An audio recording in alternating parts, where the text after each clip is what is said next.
No, it's Big story heating up down in the state of Florida, but actually off the shores of the state of Florida. You may or may not know about it, but by the end of this program, you will know a lot about it. And we're going to dice it and splice it. There's a lot going on here.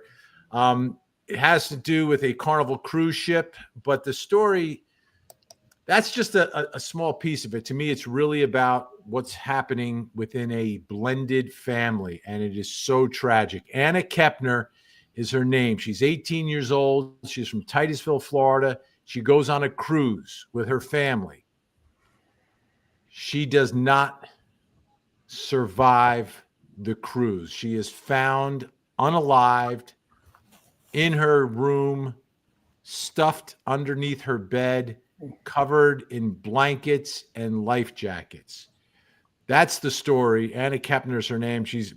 As we talk about it, you're going to find out she's an incredible young lady who had an incredible future in front of her that was taken away. And we're going to talk about it here. I'm Vinny Politan. I'm the lead anchor for Court TV, your front row seat to justice. I'm live on television every night from 8 to 10, 2 hours of live, unscripted true crime. With me, Albert H. Wunsch III, Esquire. Greetings, Tangenistas. And also with us, he is a radio legend. He is the radio legend, Jonesy. Greetings from Asbury Park, New Jersey. And we're going to talk about an obsessed stepbrother and the stepsister who lost her life. This is the Tangent Podcast.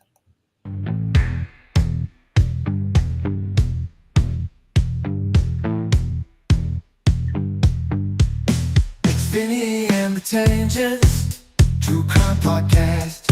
Vinny has the blue eyes, Al cracks the jokes. Jonesy stays behind his shades, entertaining all the folks. It's Vinny and the Tangent, True Crime Podcast. Load up all your comments, hit those super chats. Let's go smash that like button, so we can all have a blast.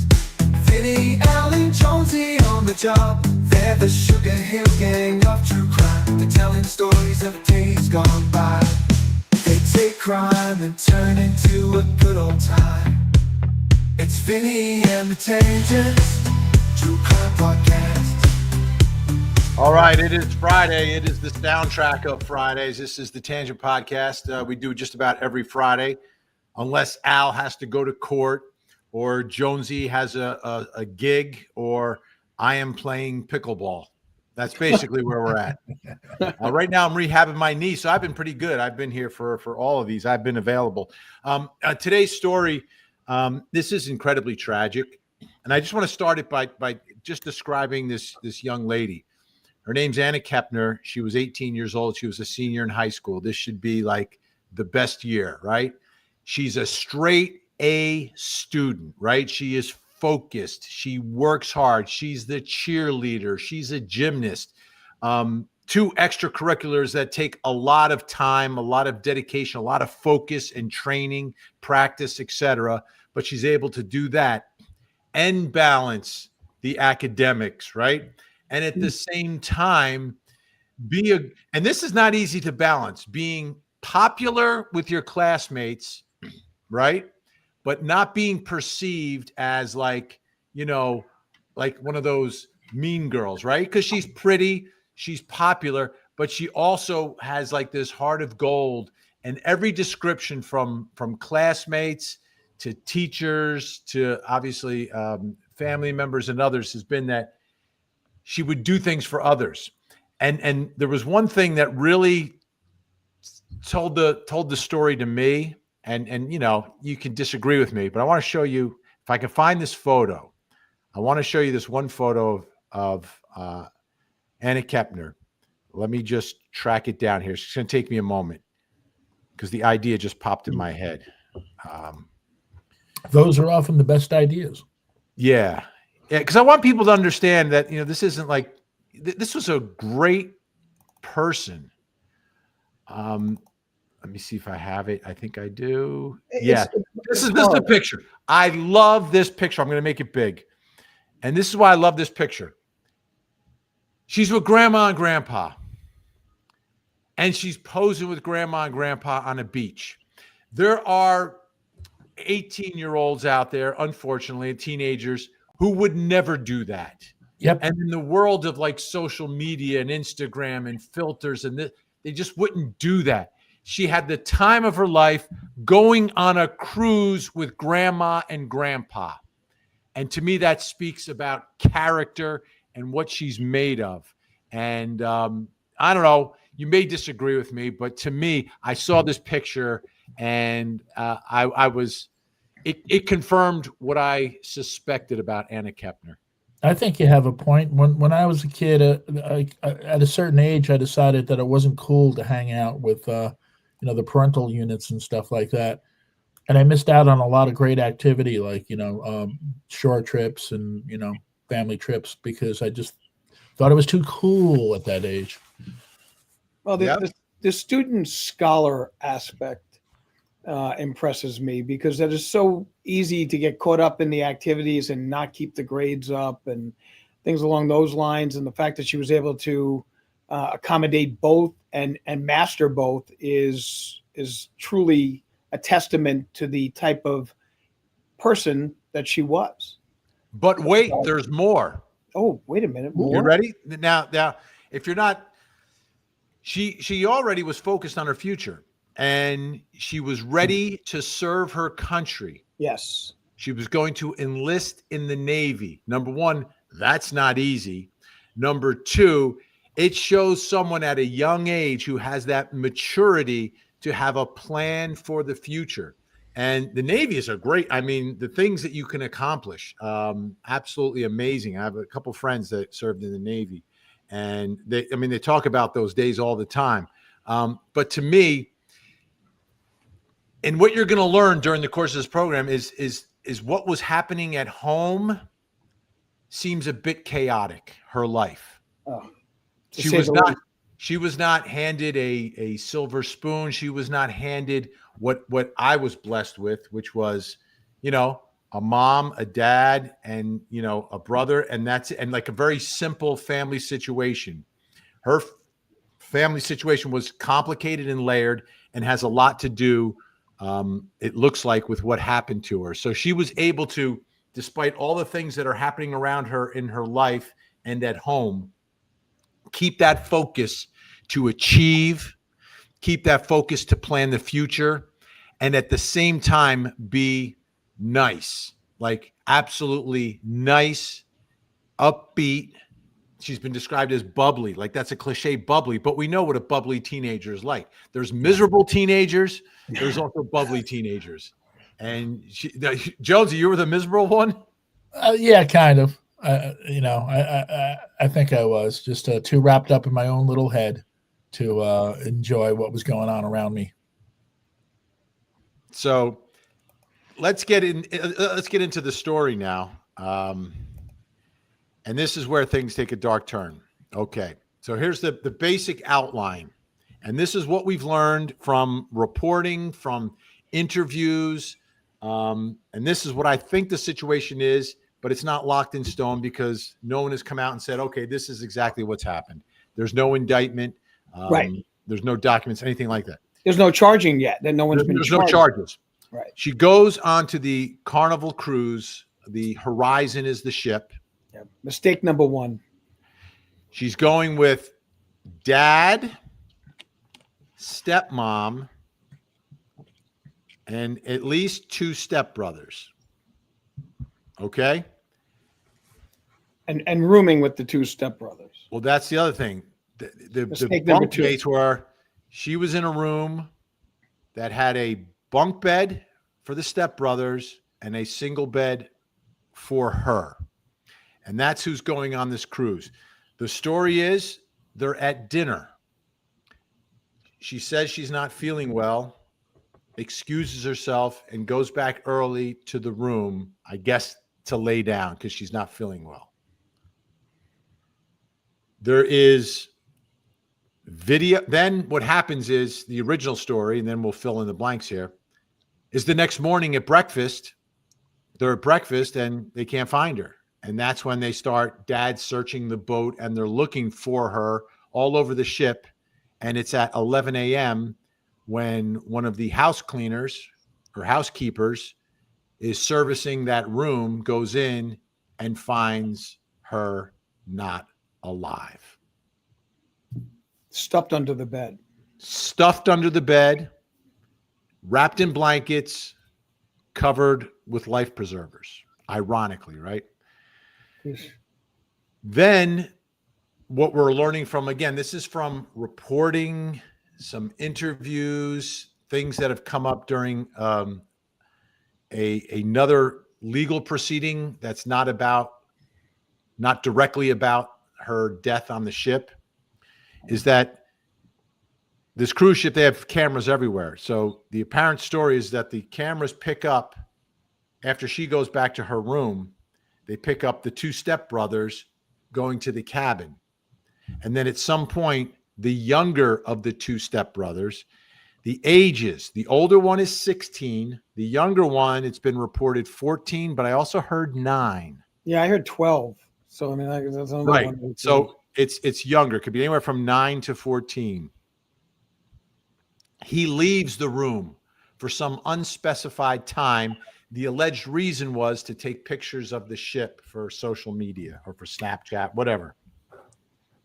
When he comes back, his stepsister, he doesn't see her.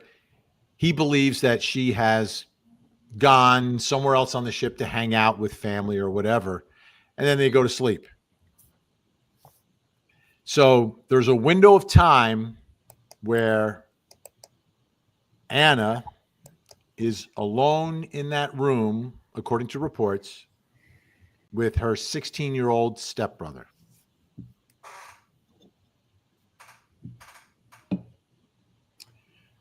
Not good. And a stepbrother who had some sort of a weird obsession with her. Okay, you want to get to the obsession? Let's get to it. And here's where the information is coming from more than one source. So Anna has had, I guess, different boyfriends. And I believe this may be from 2 different boyfriends. One, a father of a former boyfriend was giving an interview and talked about this obsession.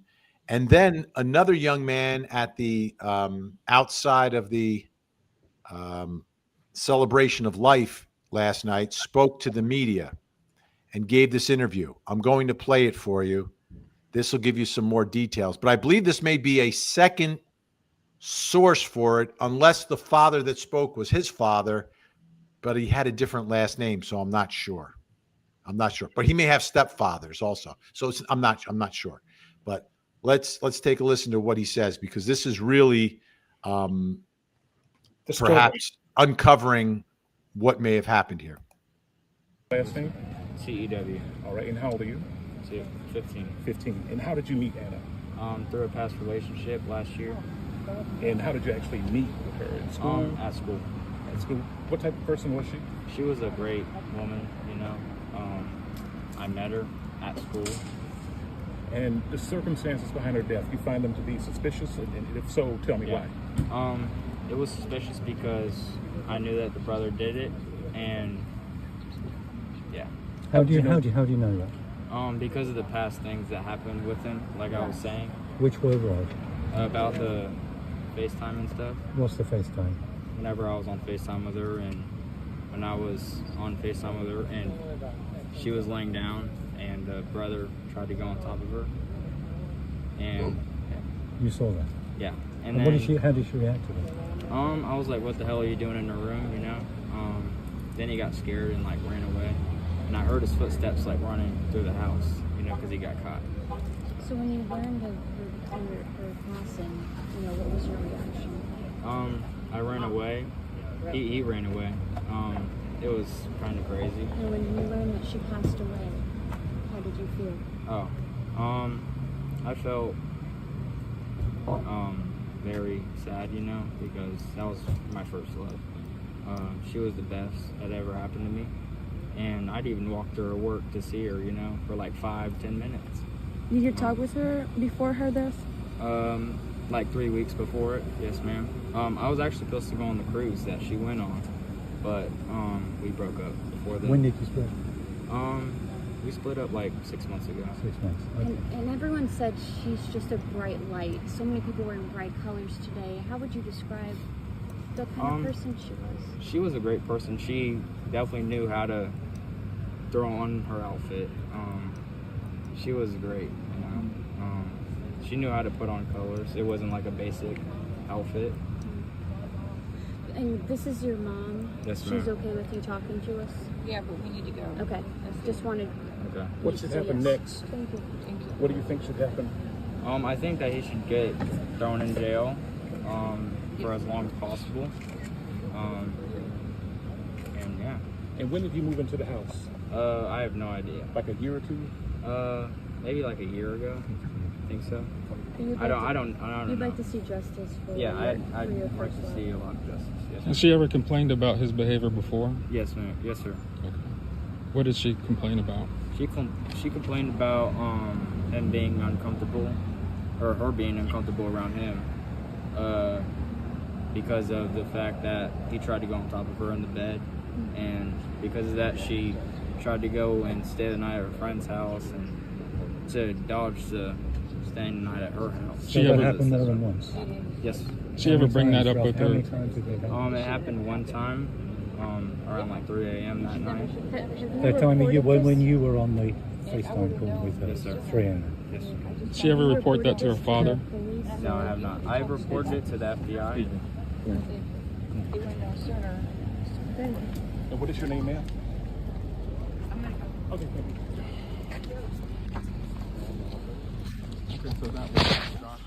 Okay. Disturbing, to say the least. So, if you could, I don't know if I think people could hear it. I know the volume wasn't great, but so my understanding is, and I've spoken to people, that young people will FaceTime at night to each other, you know, and they may keep the FaceTime on or whatever. This is 3 a.m. He's on FaceTime with her. We believe she was sleeping. And people will continue the FaceTime. They'll watch each other sleep. You know, it is what it is, right? It's something that kids do these days. And he jumps in the room. Maybe he doesn't know she's on FaceTime. He's sneaking into a room at 3 a.m. and jumping on top of his stepsister, according to the former boyfriend, who's witnessing this on FaceTime. And then he calls him out and the kid runs away. She feels uncomfortable. Like this is at least 6 months ago. Right? So this didn't happen like, you know, last week. This happened like 6 months ago. So this is like an issue. And the big question is, did she tell mom and dad about this? Did she tell dad and stepmom about this? But you know, I think I wanted to just correct one thing. You had mentioned that she was in the room with two. I think that one of the youngest individual in the room was actually her brother, not her stepbrother. It's not clear. It is Kemp. His last name is Kepner. So I mean, are we sure? That's what I've read through 5 reports, and it was Okay. him. The reason I'm saying is there's a custody hearing. Right, but that's And at the custody hearing. It really seemed, and the custody hearing had nothing to do with Kepner's. The custody hearing seemed to be an allegation that the 2 stepbrothers were on the cruise. So is there another room where another one of the stepbrothers is? Well, there's actually another child who I believe is I think the Hudsons had the son who's now accused and a daughter that was younger. So I don't know if she was maybe not on the trip or something along those lines, but I know that he's with another relative right now, meaning the 16-year-old is with another relative right now because he's not supposed to be. One under suspicion, right? They've got an 18-year-old, right, and then they've got 2 minors. They've got 2 minors. 16. One is a 16-year-old. But the 16-year-old is with a relative now, housed with a relative because he's not supposed to be near his sister. And then the other brother, who is a stepbrother, because that one has the last name with a K, Kepner. So, I mean, it is a little confusing. And if you read the fight that's going on between the Hudsons, You don't have to read it. We're going to watch it. We're going to watch Okay, it. I mean, that's also a very, I mean, but I'm just saying, you take a look at that. I read through the divorce decree, and I read through the motions that are pending. It is a little confusing. You really need a scorecard on this one. But, well, here's the so start with Anna. Anna's has a mother, a biological mother. And this is another reason why this girl is amazing. Her biological mother has drug issues. Has had them for years. She didn't have custody of Anna, I presume, because of that. she also lives in Oklahoma.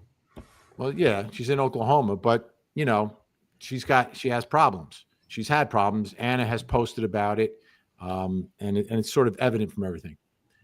Her father gets married to another woman,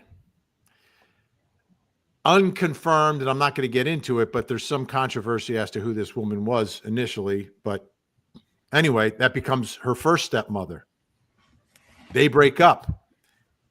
And then the father gets married a third time, stepmom number 2. So inside that home, you can see there is, you know, and then it's a blended families can be amazing. Like they can be amazing. Like it all began with the Brady Bunch. That's a blended family. Neither one the product of a divorce, but a beautiful blended family, right? Where they didn't room together. The boys and the girls did not room together, even when they went to Hawaii. Exactly.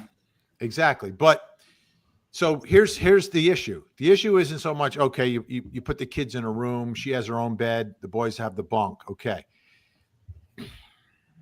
The problem is if she told dad or told stepmom about the 3 a.m. jumping in my bed incident and whether or not they knew about how she felt about being around him. And then, like, if they had any knowledge of that, you as a parent, even in a step situation, and they're like almost the same age, it's, you know, you got to be, and I think they're newly step. It's not like it's not like they grew up together. You know, these two did not, you know, they weren't like kids, babies together. You know, they've come together as fully grown teenagers, if you know what I mean, right? Like they're teenagers when they're sort of, the families are coming together. So it's a slightly different scenario than your parents got married when you're both like 1 and 3 or 5 and 6, and then you grow up together and you're more like a brother and sister. Here it's like all of a sudden, okay, you're now brother and sister. It's a little more nuanced and complicated, right? So that's one thing. But if she at any point expressed anything about feeling uncomfortable, the red flag should have been up. And this situation, this rooming situation, never should have been allowed.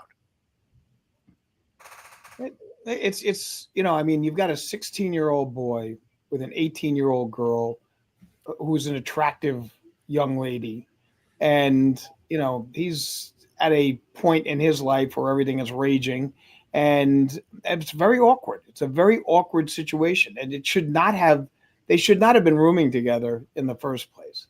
Well, the only thing I will say about that is if, in fact, they didn't know about this and never suspected it, and there was no indication of it, and you've got her, again, if it's her blood brother in there as well, then it's different. Oh, this is where the kids are. We'll put the kids over here. You know, he could maybe have been a half brother. I mean, so like we're still trying to figure this out, but nonetheless, I don't think an 18-year-old girl should be in a room with a 16-year-old boy, and then, you know, 9 to 14, wherever the other child is. I don't think it's appropriate. I don't think it's the right thing to do. She should have had her own room, and, you know, simple as that, or not go. And I'm sure that could have been another issue that might have made a problem. But I mean, it's a very awkward age for the 16-year-old. And if he's got an interest in her, that's even more, you know, bizarre. No, that's like even more bizarre, and more of a reason why there needs to be some sort of, you know, a separation between the two. But it's not even an interest. It's an obsession. Like you don't jump into someone's bed at 3 a.m. You don't do that. Well, you know, well, all right. There's no world where that is normal you could sort of chalk it up behavior. That is Okay. red flag country. All right, but is that an age thing though, Vince? So let's say the brother is the stepbrother is 5. It's 3 a.m. She's Wait. sleeping, and he Let me jumps on finish. top of her. Let me finish. The No. stepbrother is Don't let 5. him finish. Jones, you don't let him finish. Stepfather is 5.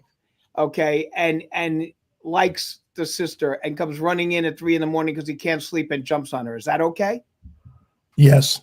Okay. So it's the age situation here that makes it improper. The fact that he's 16, okay, and he's got a sister who is 18, who's in her bedclothes, and he's on top of her. We wouldn't be having this discussion if And the she's kid was sleeping. 5, 6, 7, 8, because she's, maybe she dotes on him or whatever, and he feels comfortable. And if he was going to sleep in the same bed with her, that wouldn't be an issue if he's 5 years of age.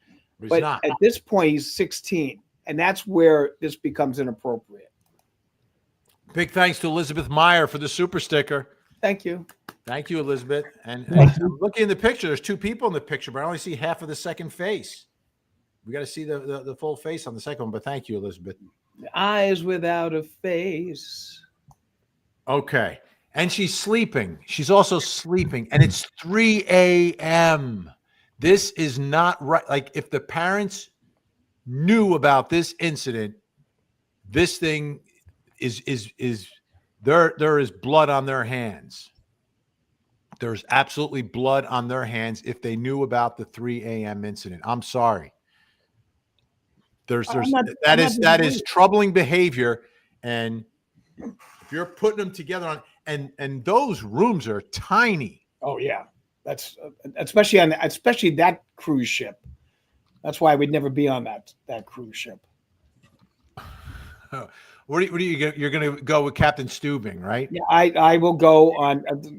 Believe me, that the last thing you're going to see me on is a cruise. That has got to be the worst experience in the history of mankind. It's like a floating troop ship, and it's like I've never had a desire to go on a cruise, and I it's just like a giant mall on the waters. It's not my scene at all. But it's even worse than a mall. I mean, it's just not. I mean, I see that they have these gourmet or VIP cruises that are limited to the number of people, and it's everything is top notch. That's fine. I could probably deal with that. But the being on a Carnival cruise ship or any one of these things, do you know the amount of crime that goes on these things? I mean, I was reading, it's in the New York Times yesterday. Don't destroy the cruise lines. I'm just saying that there was in the New York Times yesterday, the fact that when these crimes happen, okay, in international waters and things along those lines, the trouble to even file a police report is unbelievable. And the FBI will not get involved unless it is an SA, okay, or it is a theft above $10,000, because those are the only crimes that have to be reported by the cruise line. So, it's and in the last couple of years, the numbers of essays have increased, sizably. And that's just on the people who report it, because they interviewed people and they said that they have a security force that comes on and then tries to talk them out of reporting anything, because obviously the cruise line doesn't want the adverse publicity. Then the civil suits come and they will settle them very quickly. So this way here, they don't get the adverse publicity. And they always have a do not disclose aspect to it. But can I say one thing? Yes. This crime has nothing to do with the cruise ship. No, it's nothing to do with the cruise ship. I'm saying my own personal feeling about going on a cruise ship. Well, I get seasick. That's the main problem. I'm not saying I worked on a fishing boat, so I don't get seasick. But the thing is that when you're dealing, with that kind of an atmosphere, there's a lot of alcohol. There's a lot of drinking going on. There's a lot of other things going on, and there's reports that underage children were drinking and getting intoxicated. So you got a 16-year-old who may or may not have been intoxicated. You've got an 18-year-old who may or may not have been, sick because maybe she had been drinking or something along those lines. It's a disaster. Or she could have been sick from being seasick. Or she could have been sick from, Legionnaires or something. Who knows? Well, yeah, Legionnaires. And that could have killed her, Legionnaires. Right. But the the seasick aspect of it, I don't believe is as bad on a ship that big, because you're not getting, unless you've got That's that. the guy who doesn't get seasick. All right, Well, I'm tired of the people who don't get seasick telling me about seasickness. Right, yes. Jonesy? I get seasick since after I took a fishing trip in the vineyard, and they ended up like fishing in the swells like 4 hours after we left. After I had been sick for 4 hours, and now the slightest movement will trigger that memory in my brain. And people tell me all the time, "Oh, a cruise ship, you don't even feel it." Well, I do. Me. But have you been on a by cruise the ship? way, after my first seasickness, I didn't eat French toast for about a decade. Got sick on French toast, huh? Those damn French. Well, that's what I had for breakfast before deep sea fishing. Yeah, kind of reminds me of blackberry brandy. When I was like 18, I drank a little bit too much of that. Now I can't even sniff it. Yeah. That's Here you Southern see, and this may not. I'm not saying this is the exact room, but the bunks are basically pull downs, right? So if you have 3 people, you pull down one top side, and the other side just has a regular bed. But it shows you the proximity of everything inside one of these cabins, and how much room you would have underneath to stuff a body, and that's why I'm putting this up. Seriously, close quarters there, right? Yeah, it's very close quarters. You got one bathroom. I mean, there's a lot of issues going on here with putting them together. But I think that the mindset, and again, I don't want to convict anyone without knowing all the facts. But the mindset of a parent would be, oh, yeah, we'll get a room for the kids, because you see your children as kids, regardless of the fact that they're teenagers. You're not seeing them as sexual beings, right? You're not seeing them. And that's the only way I could even understand them, if they're just sort of oblivious to all of this. And, oh, yeah, we'll throw the kids in there and we'll have a room over here. And they'll, they got bunks. You can pull it down so they each get their own little space. Like that could have been the conversation. I still think it's questionable. But to me, the real issue, and where the parents really come into play, and when I say parents, I'm saying Aunt Anna's father and stepmother, is if she gave any indication of feeling uncomfortable because of what he had done, things he had said, the way he looks, all of this, problematic. I don't even think she had to say anything. I mean, if there could not possibly be something more obvious that you can't have a 16-year-old boy who is not related by blood with an 18-year-old girl in that kind of a situation. Okay. Yeah. It is not good. It is something that is something that I shouldn't have to be told. This doesn't look good. I think right there, you look at it, you say, no, not going to happen, especially because they didn't grow up together. So they don't treat each other as brother and sister. Okay. And unfortunately, 99% of the porn sites are all step brothers and step sisters, or stepmother and stepson. And there's all of those types of things that are going on out there. It doesn't take a big imagination to figure that putting a 16-year-old boy with a attractive 18-year-old girl that has no blood relation is a problem. Yeah. Well, I can agree entirely with that, in that I was once a 16-year-old boy. So I know how that is. But let me ask you guys this. I've never had children. When you do have children. You know of? No, I've never had children. I've kept track of them all. Okay.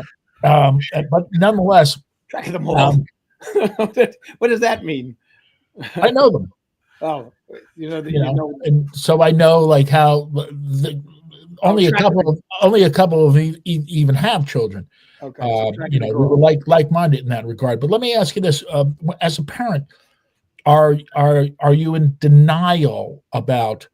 Are you aware of what's going on as far as the a young teenage boy raging, hormones and all that. Are you aware of children eventually growing to an age where there are sexual feelings and stuff like that? Is it something you deny? Is there an excuse that if they didn't know about the stalking, or not the stalking, but the situation, is it possible that parents just don't even think that Right. way? Being All oblivious. you kids go over here now. Have fun. No, I'll tell you my situation, because, and I think it's because of the work at Court TV. I am so much more aware of not creating situations where things could be misconstrued or things could go south. So for that reason, I'm extra careful and extra aware of things like that could happen. So I would say for me, the answer is no. But it's beyond just being a parent. I think it's being a parent and a guy who has spent decades working at Court TV covering worst case scenario where things go south, like in this case. And those things and those stories remain in my mind all the time as I'm making my own decisions in my own life. And that includes being a father. I would say that as a father of a woman, she's 23. Okay, I would be exceedingly protective and wouldn't want to put her in a position where she's with a 16-year-old boy in her room. Okay, and I would have been able to recognize the fact that, as you said, as a former 16-year-old boy myself, okay, what that would have been like, especially if the young lady is, somebody who is attractive and as nice as she is, and bubbly and everything along those lines, which would maybe give off the wrong impression that she was somehow interested. Under these circumstances, this poor girl should not have to been able to sleep in a room with two boys. It's just not natural, especially now. My son is 7 years older than my daughter. He's exceedingly protective of my daughter. He is very close to my daughter. Okay. And like, if they're going to sleep in the same room together, I don't have a problem with that. Okay. Because they're brother and sister. But if it's a stepchild who just comes recently into the family, and I got a 18-year-old girl, okay, in the same room with a 16-year-old raging, the hormones, testosterone to the hitting the ceiling, okay, ain't happening. Would never have happened. I, as the father, would have said, she's getting her own room, and that's it. Simple. Al, I just on a different note here, folks. You said your daughter's 23. Yes. So I have a son who's just slightly younger and one who's just slightly older. Does she come with a dowry, and should we be setting something up here? Then absolutely. Okay. She has a dowry. There's at least. Do we get some of the lunch money? Would we get some of the lunch money? There's at least 1 comma and 2 decimal points. So, how about take it two goats and a donkey? Well, it depends. She's not going barefoot. You don't have to worry about that. She's got plenty of shoes. God knows she's got plenty of shoes. I've been paying for them all my life. These boys need to be married off, so we must have a meeting. Okay, we will. We'll have a meeting. All right. We will work this out. Let's do this. All right. So we're gonna. There's a bunch of different angles on this, but I want to cover this other one because it's important. Some of the information that we're getting about what happened here came out through a custody hearing. So the stepmom is in a custody battle with her ex. Okay, Anna's stepmom is in a custody battle with her ex regarding her 2 minor children, including this 16-year-old. So we're going to take a listen to part of that custody hearing that I have for you right now. Mr. Anderson? No, we have the same thing. A camera with a line through it. Okay. I'm sorry. I'm having problems. So the voice that's off camera is the stepmom's lawyer who can't get her camera to work. The stepmom is there. She doesn't really talk. You see her on the bottom of the screen. The judge is in all black on the top left. And on the right is her ex with her lawyer. Her ex with his lawyer. I'm not in my office. I'm at another location and I can't get my camera to work. I do apologize. That's okay. Unless I hear an objection from Mr. Smith, we'll go ahead and proceed with just the audio. I was having my own technical difficulties earlier as well. So we're here in case number 2024 DR 52505 for a case management conference on an emergency motion for temporary relief, docket number 24, that was filed by Mr. Hudson, and the mother's response to the father's emergency motion for temporary relief, docket number 25, that was filed by Ms. Kepner. I'd like to hear from you, Mr. Smith, and as to the emergency situation here, and how much time you believe you'll need for a hearing on the matter. Well, Your Honor, so the court is aware, we are set on December 17th in front of the magistrate on my earlier motion. That's on a motion for contempt, correct? But my understanding is it was just that motion that was referred to the general magistrate, so this matter would be heard before me. Okay, Your Honor. I just wanted to make sure the court was aware of all the proceedings going on. And as far as the situation in this case, if the court isn't aware that apparently this has been made national news, and Your Honor, there's a person, John Martinez, present. Is that court personnel?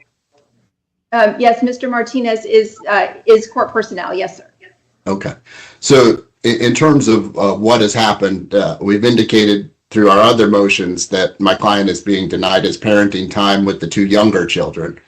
However, it's come to our attention that we're not aware of the full details. And again, there's apparently an FBI investigation ongoing that the mother took the two younger children on a cruise, and that the older child, who's approximately 16 years of age, is a suspect in the death of the stepchild, an 18-year-old daughter that was in the same room, staying in the same room on the cruise ship. So we're very concerned with those circumstances. The parties have agreed for the 16-year-old is now placed with a maternal relative, so not with either parent, with a third party here in our area up near Hernando County. So with a maternal relative, the 16-year-old is with a maternal relative? Yes, Your Honor. Okay, and so really what's at issue in your emergency motion is the youngest child? Correct, Your Honor. And what would be, if the 16-year-old is in the care of someone else, is not with mom, what would be the emergency in the court needing to address the issue as to the youngest child? Well, we feel there are some circumstances regarding that, the 16-year-old and the mother's judgment regarding that cruise that would affect, obviously that her ability to care for the minor child, the 9-year-old, in that she's making some bad choices and obviously alienating the child from the father as well. Your Honor, it's our understanding. Well, I think we're talking about two different things. So we're talking about not getting time sharing. That's one issue, and that certainly wouldn't be considered an emergency for the court's purposes. And you do have your motion pending in December with regard to that. I think my question is really addressing more the emergency motion that was filed, not so much the mom denying the time sharing, but really the safety of the 9-year-old and whether or not the court needs to hear that on an emergency basis. Well, Your Honor, it's our understanding that because the cruise was in international waters, that the young child, not the 9-year-old, but the 16-year-old was allowed to drink. The teenagers were given their own room in which to stay. Just a lot of circumstances that show that the mother in this case was not exercising appropriate supervision over this child. Okay, I think I've got clarity on this setup. So I think you're right, Al, that her blood brother was the third one in their room because that would be a teenager. The second stepchild is a 9-year-old, and I could see the parents keeping the 9-year-old in their room, right? and Yeah. we believe the 9-year-old was a girl. The real solution to this whole thing would have been to put the two boys in one room. And if you're getting another room and you don't want her staying by herself, she could stay with her 9-year-old stepsister. Right. In that second room. So you have the girls' room, you have the boys' room, and then you have the parents' room. So does that agree with your perception of this setup here? That's how I was reading it from the beginning. Yeah. So I was wondering about because I knew there was a 9-year-old that was discussed here. The 9-year-old was on the ship, but the 9-year-old was not in the room because the 9-year-old's 9. So you can keep a 9-year-old in your room. It's not going to be so awkward. You're getting close to the awkward age, right? Where they don't want to be in the room with you. Right. But that would make logical sense. Hey, and I can see this again. I try to give people the benefit of the doubt. I try because I want people. I just hope that people do the right thing. But obviously things went south here. Hey, we're going to put the teenagers in one room. The teens can stay together.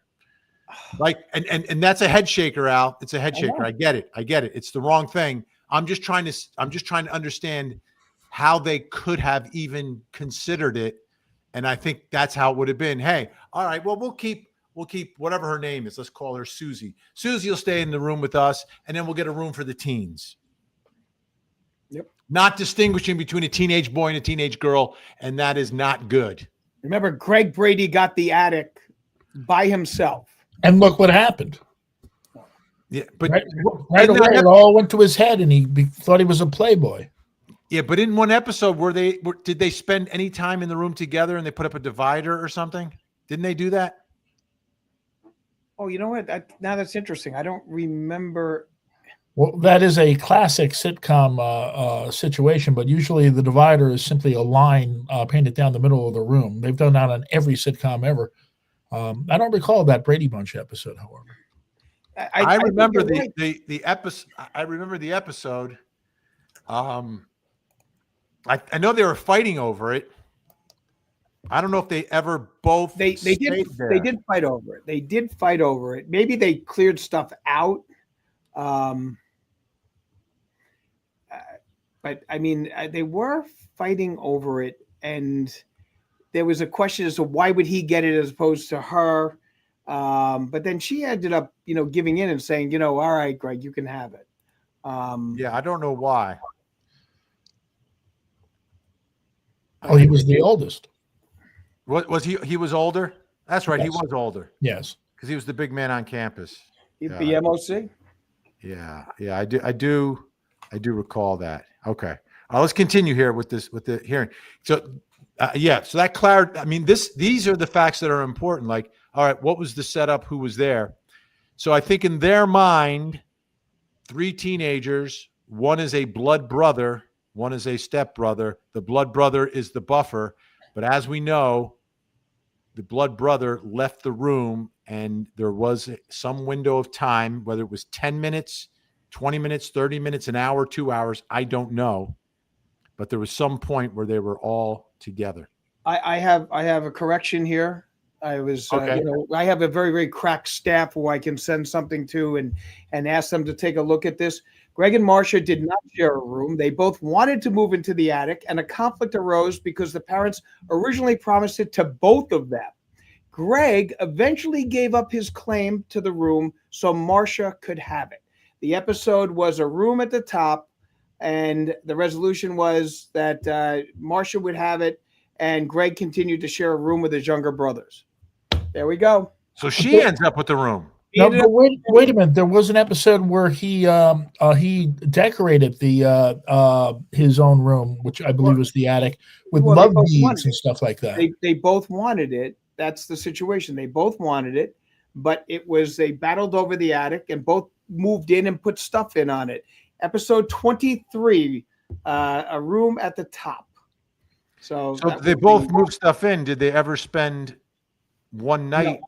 My memory of it is that Greg moved into the room because he had love beads. There was an episode where he was dressing like remember the Mod Squad or something like that. Johnny Bravo.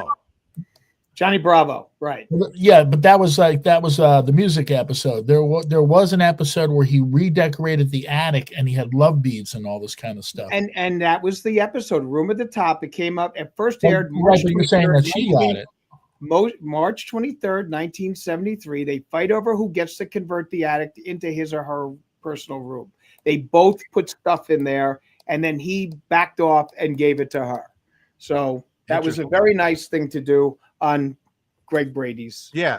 Meanwhile, in real life, they were hooking up. Yes. Well, and also in real life, he was allegedly hooking up with Mom too. Yeah, they kind of danced around that, whether he confirmed it or not. He definitely had a crush on her. All right, let's get back to it. Other child involved. Okay. How much time do you believe it would take you to put on your case in chief on your emergency motion for temp relief? A half an hour, Your Honor. And what witnesses do you intend to call?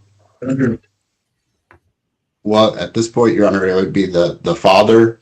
I think the 16-year-old, we don't really want to put him in the middle of it. But I may have to call him as to some of the circumstances. Oh, wow. Paula Lanham. Vinny is talking about the movie, not the TV show. That's what's conflating my memory. Because remember, in the movie, it was kind of like a spoof, right? And they end up in the room together. And thank you, Paula. I had the image, but it wasn't the original Greg. It was the other Greg, who was really good, also, by the way. So yes, thank you, Paula, for straightening that out. That was every one of the kids in that spoof movie that came out. Were incredible. How well they were able to do every one of the roles in that. Right. And March is Ben Stiller's wife. Yeah, I know, and really looks like it was remarkable to see that the facial expressions, everything right down the line was incredible. Let's get back to it. Well, and you recognize, of course, that the court would need to approve that in advance, given that the court must give permission in order for the minor child to testify. Yes, Your Honor. And then obviously I think I can elicit most of the testimony from the former wife and the stepfather as well. So you intend to call 3, if not potentially 4 witnesses: the mother, the stepfather, the father, and possibly the minor child, the 16-year-old. Yes, Your Honor. Briefly. Okay, so I don't know how we do that in half an hour. Okay. This is important. The 16-year-old, who's the subject of the FBI investigation, could face charges for what happened to Anna Kepner, is a witness in the custody battle. The mom is concerned on her perspective from having him testify because she doesn't want him to incriminate himself. Like he can say something like this gets very complicated very quickly. Like how this is all going to go down. Well, it's pretty simple, actually, because what's going to happen is the court will, if he doesn't have a lawyer already, the court's going to appoint him an attorney, and the attorney's going to say, he ain't getting on the stand, folks. Simple as that. They can't, or if they do, it'll be restricted as to only questions with regards to issues that are preference, because at 16, you're past the tender years exception, which is a thing where they let the kids decide where they want to stay. They want to stay with dad or they want to stay with mom because they're old enough to make that distinction. But there's no way in God's green acres that they're going to let this kid testify. The family court judge is going to say, if he doesn't have a lawyer, we're going to appoint him a lawyer, and that lawyer is going to put the kibosh on any testimony. Well, unless the question is, you want to stay with mom, or unless you want to stay with mom or dad. That might be the only question that they would be allowed to ask. Everything that he's going to testify about is directly related to this criminal investigation because it's about the situation in the household. So he's going to stay quiet. He's going to have to, because there's no way you can put them in a position where he's going to incriminate himself, regardless of, this is a custody issue, which is civil. It's not a criminal matter. He's involved in a criminal matter. He's going to have to be given the opportunity to not testify, and he's going to be advised by whoever is his counsel to not testify. Meanwhile, believe we may have lost Vinny here. I saw back. that. I'm back. That's why I continue. So let me get to another issue that I think makes this even more complicated. He's a minor. He's the subject of this investigation.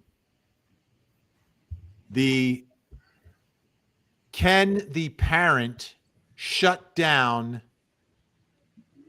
any questioning of the child? Absolutely. Can the parent shut down any questioning of the brother who's a potential witness in all of this? That's where it gets a little more dicey. Okay. And which parent has the ability to shut him down? What if these two parents who are battling over custody disagree on whether or not police should be able to interview their son? They're going to be given, you know what's going to happen, Ben, because I've had this situation occur. You've never had a situation like this. We've never seen this before. No. We've had situations with regards to where kids are involved in a criminal process, and there is an issue with regards to custody or things along those lines, or even with regards to domestic violence aspects. And I've had a situation where I represented someone, and the kids were appointed attorneys who stepped in loco parente and stood in the shoes of the parents and acted on behalf of the kids. And that's what's going to happen in this instance. It's the only thing that would make sense. And both of them would be given that situation, because it only would be to protect their rights and also protect, the testimony that could incriminate one or both of them. I mean, because we don't know what, we say that the one kid was gone, he was shooting pictures and stuff like that. We have no idea what he could be possibly involved with. The 9-year-old, we don't know what she could be involved with. They're going to appoint independent counsel. All right, Stephanie Howard saying Ben Stiller's wife is not the same actress who played Marsha Brady, Maureen McCormick, in the original series. They just happen to resemble each other, and she played Marsha in the movie, I believe. Correct. That's what you said. That's what you said. That's what I said. They look amazingly alike, and they made her look even more like her in the show. And she's obviously younger than Maureen McCormick. But yeah, she ended up having a nice little career after all that. I'd like to make a fashion comment here. That's a really good look for a judge. You got the black robe, the long black hair, the black eyebrows, and the shadow around the eyes, and then you've got this black chair that's reflecting the light. That's a really good look for a judge. Oh, we've got another correction. Thank you so much, Heidi Storm 7313. Jonesy, you guys, you're thinking of the Brady Bunch episode when Mike gives his office den to Greg to use. That's when he becomes Johnny Bravo, not the attic episode. Okay.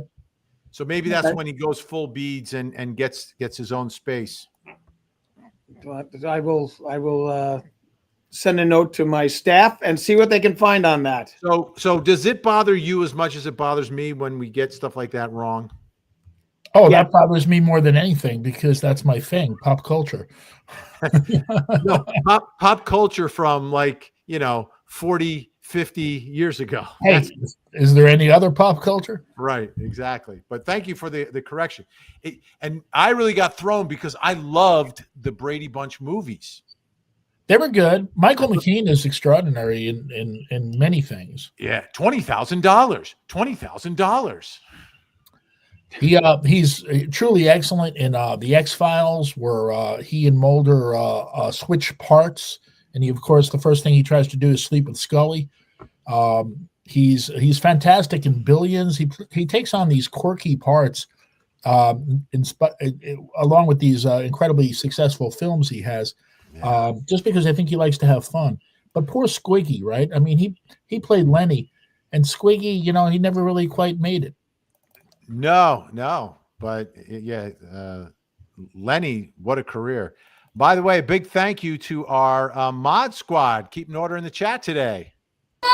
The Mod Squad, keeping order in the chat.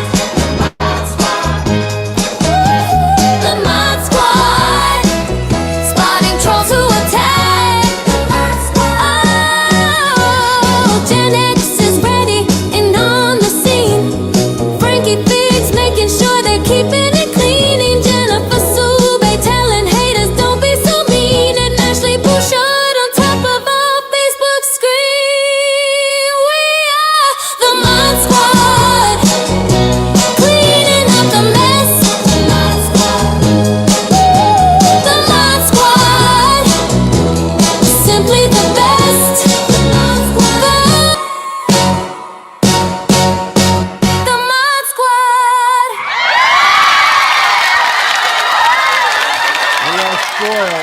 are spoiled. We got the best in the business helping us out every time. And little problem off the today. There's some new software that's been integrated into the way we go on here. And okay. So we were on Instagram. Excellent. And apparently, we had problems getting the notifications out about today's stream. So that's unfortunate, but we'll work it through the holidays. I'll have time to play around with the new software and really get to figure it out. Right now, just trying to get things going. By the way, folks, need to remind you, this is a big deal.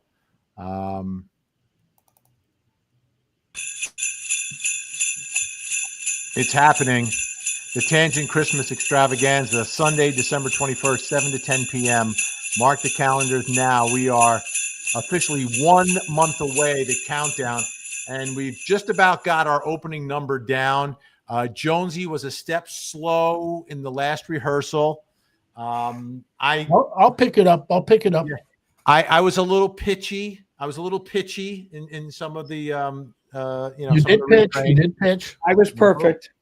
Yeah, Al did a good job. So we're getting that opening number down, and it's my favorite. It's my favorite moment of the Tangent Podcast every year is the opening number and the Christmas show. So you want to tune in Sunday, December 21st, 7 to 10 p.m. Lots of prizes. There'll be trivia, and we've got two very, very special things that are taking place where you can really be honored. The first one is probably the biggest honor you could ever get.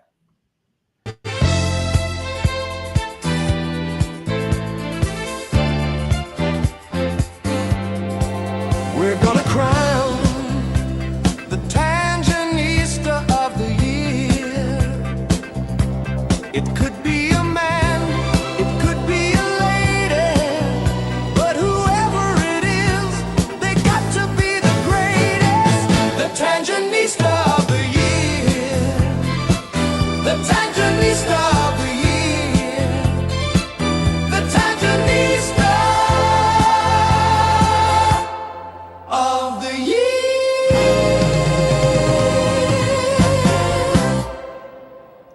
Send your video 60 seconds or less to vinny'smods@gmail.com. You can nominate yourself with a video. You can nominate one of the other Tangenistas.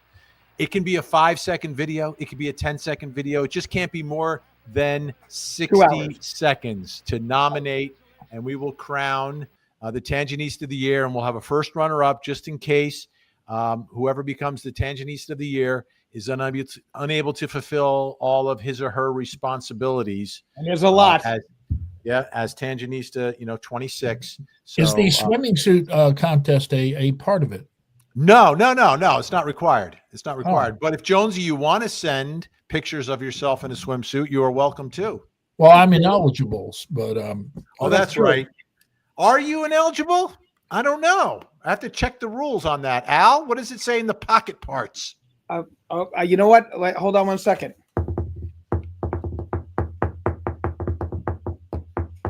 That's not true. He says he is ineligible. Oh, tangents cannot be Tangenistas. No, okay. They cannot be. Okay. So by the way, we found out that it's season 4, episode 18, titled "Our Son, the Man." Greg is given his own room to reflect his growing independence through his father, though his father, Mike, is hesitant about Greg's drastic decorating changes. Oh, wow. That was really a historical moment.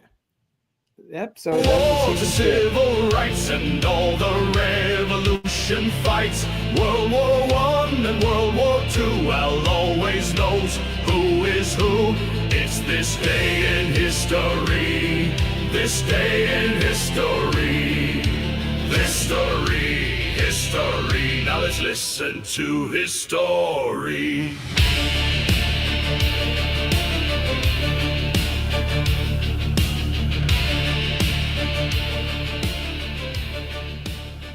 Today, November 21st. First, we're going to do the Rev War history. Now, I hope you people have been watching the Revolutionary War documentary done by Ken Burns that's presently going on free PBS.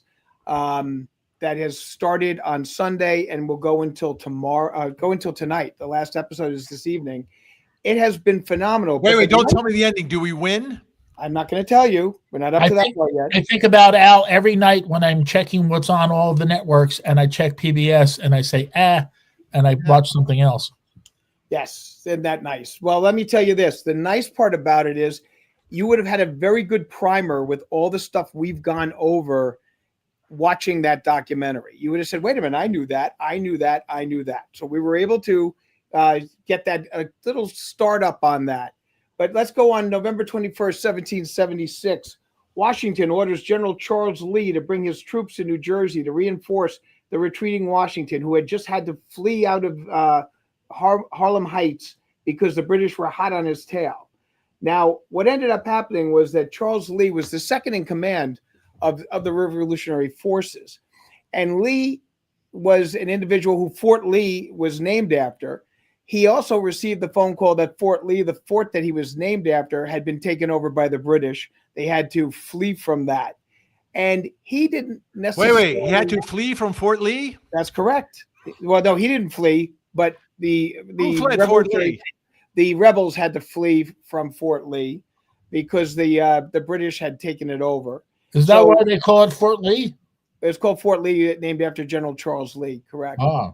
Charles Lee was a very interesting individual. He had been a general during the French and Indian War with the British forces, and then he turned over and became a general in the what it would end up being the rebel forces. Al, shouldn't we call it the French and Native North American War? No, that they don't call it that. I'm just telling you what they call it. That's in the books. It's still called French and Indian. But that nonetheless, he was supposed to come quick to help Washington. He went too slow, get Washington very pissed off, and there had been an acrimony between the two of them. That comes to the Battle of Monmouth, and at that point in time, General Lee ends up being brought up on charges, and for court-martial, and he was convicted of cowardice, but they ended up letting him come back. Now, the interesting thing about Charles Lee was that one night when they were in the area around Valley Forge, he decides to go out for some drinking and goes to a tavern in Basking Ridge, New Jersey, and ends up being captured by the British and was a prisoner of the British for 2 years. So he gets released and he gets back into the forces, and then he has his trouble at the Battle of Monmouth. We'll go to true crime now. On this day in 1975, Ronald DeFeo Jr. is found guilty of red rubbing 6 people in his Amityville, New York household. Oh, that's horrible. He red rummed his parents and his 4 siblings. He was sentenced to 6 sentences of 25 years to life. He died in 2021. He was the nephew of a capo regime in the Genovese family, known as Peter DeFeo, who was a big-time mob guy. But this is the house that ended up becoming the Amityville Horror House. The next family that went in there was the Lutzes. The Lutzes were the ones that were told, they had been told that this had happened in the house. They bought it anyway because the price was cheap. And then they brought a priest in allegedly to bless it. And the priest was told to get out. And then all this other paranormal behavior allegedly occurred, which may or may not have been truthful. Okay, so that was the situation on that. So that was on this day in 1975. Michael Allen says that they made that all up. Well, you know what? There is a lot of people that have said that, and the stories were all kind of jumbled, and it really was kind of screwy. And the priest said yes, then he said no, and then so it's kind of messy on that whole thing. On this day in 1620, 41 male passengers on the Mayflower signed the Mayflower Compact, by which they agreed to abide by the laws of the new government that they were going to establish in what is now Massachusetts. That was on this day in 1620. On this day in 1931, Frankenstein is released, starring Boris Karloff as the monster. It's directed by I thought, well, because it's like this day in true crime history, I I thought he was in prison, and this is like he got paroled. No, He said he got released.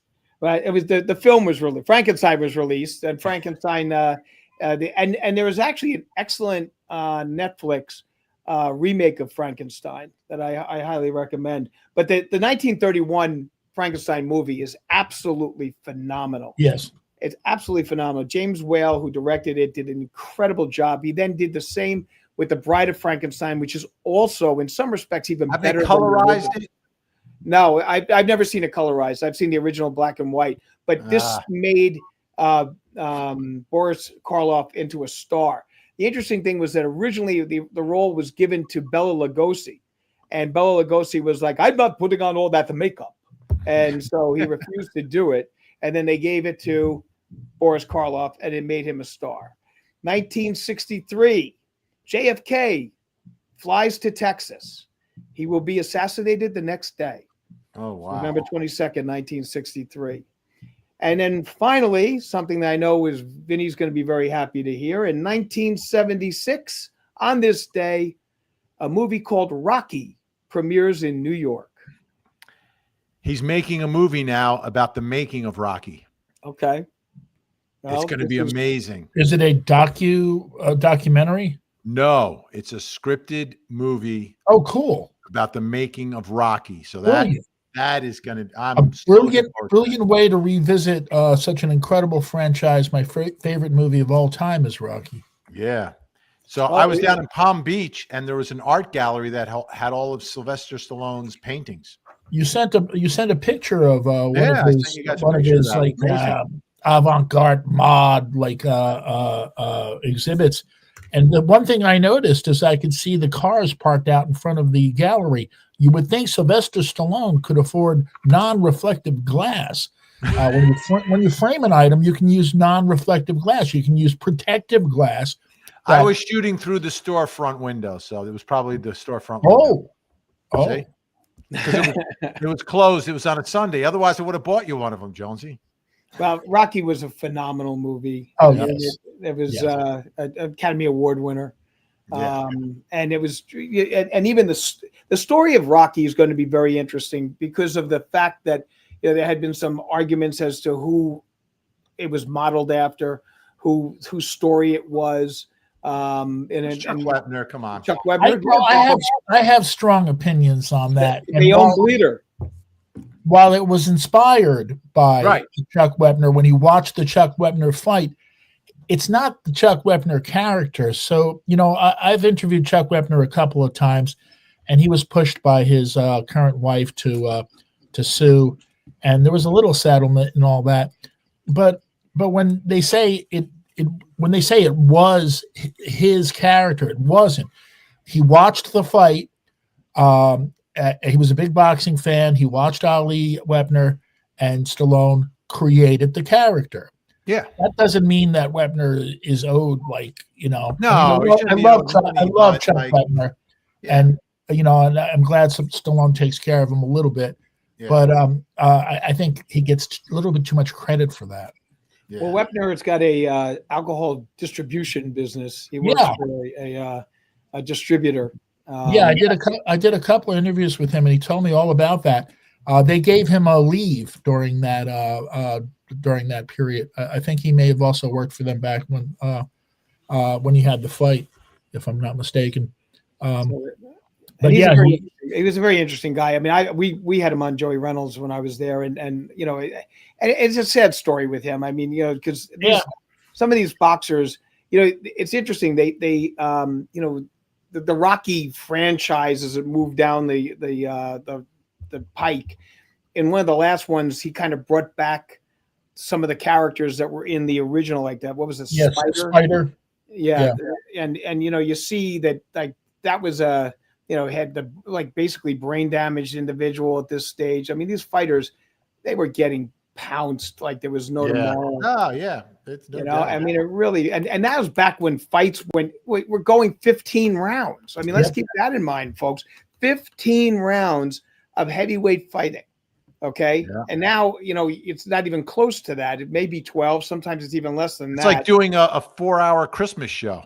And the gloves were, not necessarily protective. They weren't wearing headgear. Okay. And it's a tremendous testament to how incredible these fighters were. But Rocky was a great movie. You can't say anything bad about it. No. It's a great success story for Sylvester Stallone. Oh, wait, breaking news. Breaking news. What? We've What got is some it? breaking news. I know. What is it? I'm acting inquisitive. Send a photo of your sweater to the moss.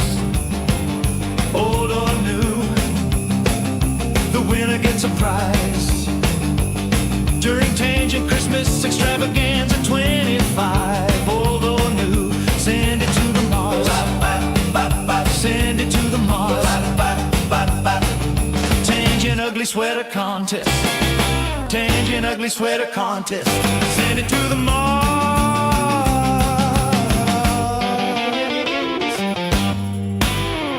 All right, send your ugly sweater pictures to the mods. One entry per Tangenista. Yes. I'm going to guess. I'm going to go out on a limb and guess that the whole ugly sweater thing, which has become a thing, may have started because often you'd get like a gift that you just couldn't like deal with, like fashion-wise, like from Cousin Barbara or something. That would be like an ugly sweater. Mm-hmm. So perhaps what happened was people would start to wear them the next year, even though they hated them during the holidays, to say, "Hey, I got it on," and then it became like a thing. That's just I agree.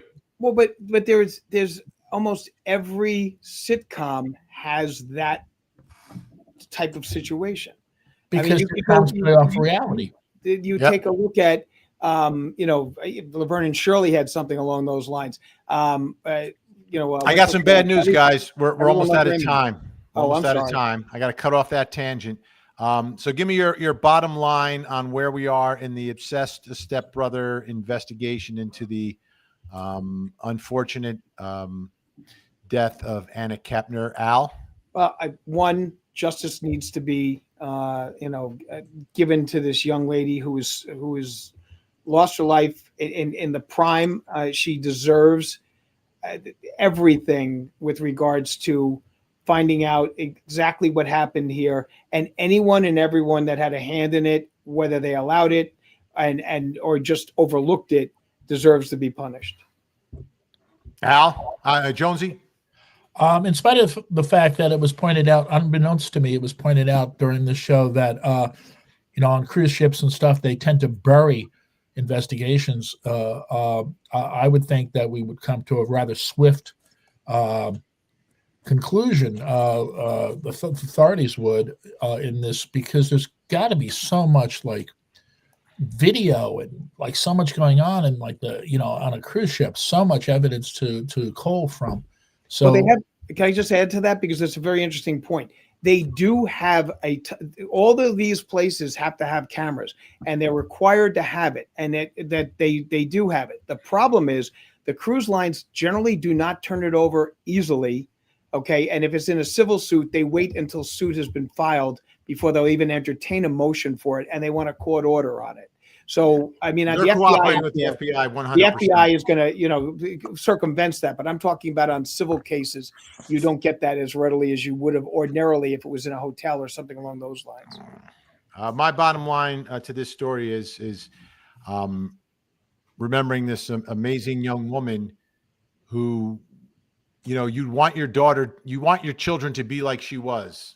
Mature, focused, going out, doing things, not letting the distractions of what was happening around her interfere with her incredible focus for an incredible future that was taken away. I want to know what the parents potentially knew about what was happening with this 16-year-old allegedly. And speaking of allegedly, folks, don't forget we've got all this great true crime merch that you can purchase. And we got a couple of things getting ready. A beach towel and a mug. A new design from Vinny is better than a drug. True crime merch. He did it.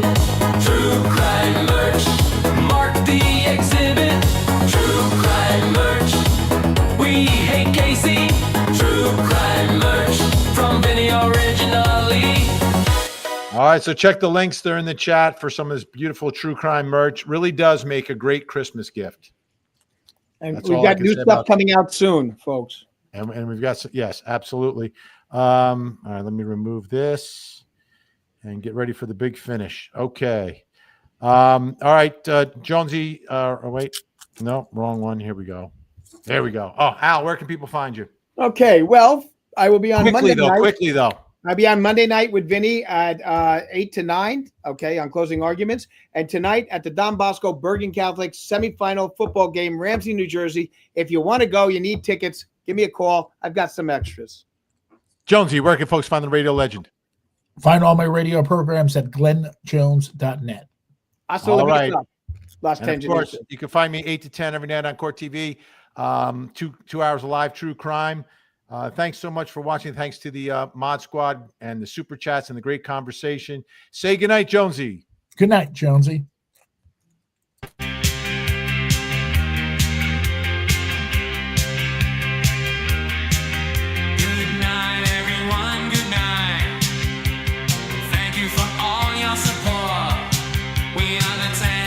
True Crime Podcast. We'll see all of you in court. Somebody say tangent. Tangent.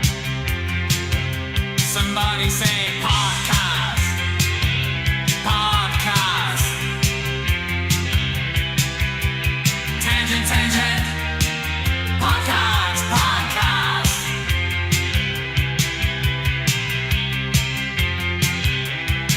This is the Tangent Podcast. Good night, everyone. Good night. Thank you for all your support. We are the Tangent True Crime Podcast. We'll see all of you in court. Somebody say tangent.